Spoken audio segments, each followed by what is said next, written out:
talk about the dimensions of success. How can we measure the success of an IEP meeting? And I want to propose that we use 3 dimensions: results, process, and relationships. And you'll see here, this is an equilateral triangle, trying to convey the concept of, ideally, we want these 3 dimensions in equal proportions in the meeting. Now, here's where the rub comes in. We typically are not going to be dimensional like this. We're not going to have all 3 of these dimensions in our personality and in the way we run a meeting. So we need to be aware of these. Let's talk about them. The first one is results. Did the meeting result in clear understanding decisions, clear agreement on placement services for the student? What did you walk away having accomplished? Process. Did the process used in the meeting lead the IEP team members to participate? Did we have good participation? Did it provide a clear explanation of the decision making by consensus and so on?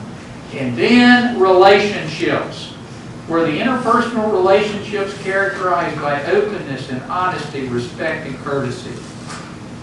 As I said, I think it's very doubtful that you embrace all 3 of these dimensions equally. Think about who you are.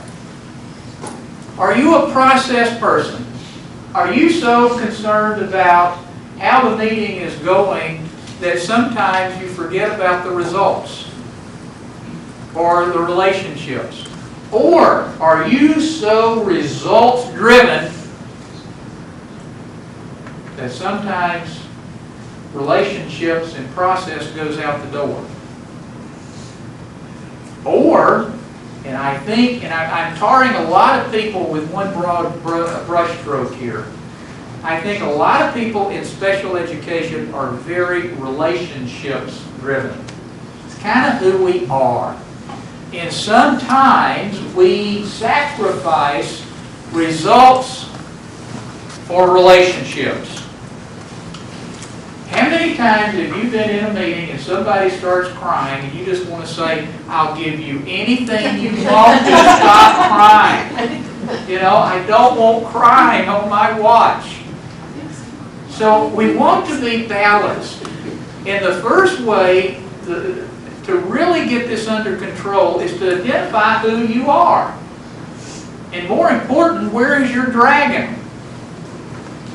And if you can identify that, and that awareness is the first step in creating this equilateral triangle. Another way to do it, if you know you're all about relationships, have somebody in the meeting who is co-facilitating with you who's all about results and process. So think about it. I'm a historian by training as well as love. And I find the whole World War II history just unbelievably interesting and fascinating. In thinking about the European theater in World War II, there were 2 generals there who were both very, very successful. One of them was George Patton. George Patton, they study his processes today at West Point.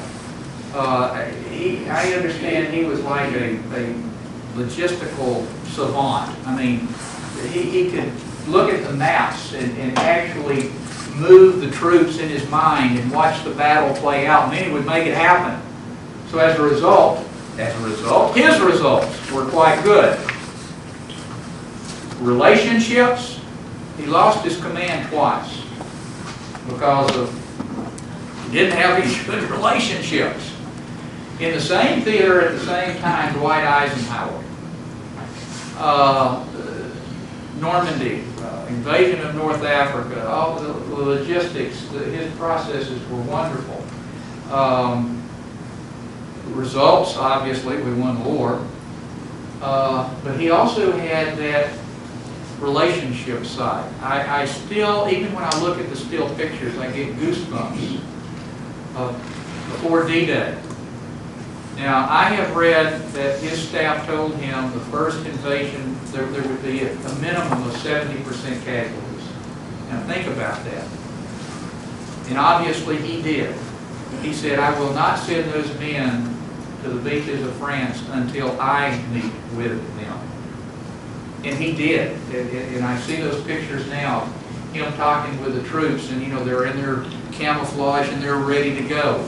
And of course, this was in the 40s, so they're all smoking and sharing a cigarette. He was all about relationships, but he was truly, he had this equilateral triangle down. He had the process, the results, and the relationships. So think about who you are. And don't sacrifice, make sure that you don't let one dimension dominate, what I should say, your meetings. So that's just kind of an observation.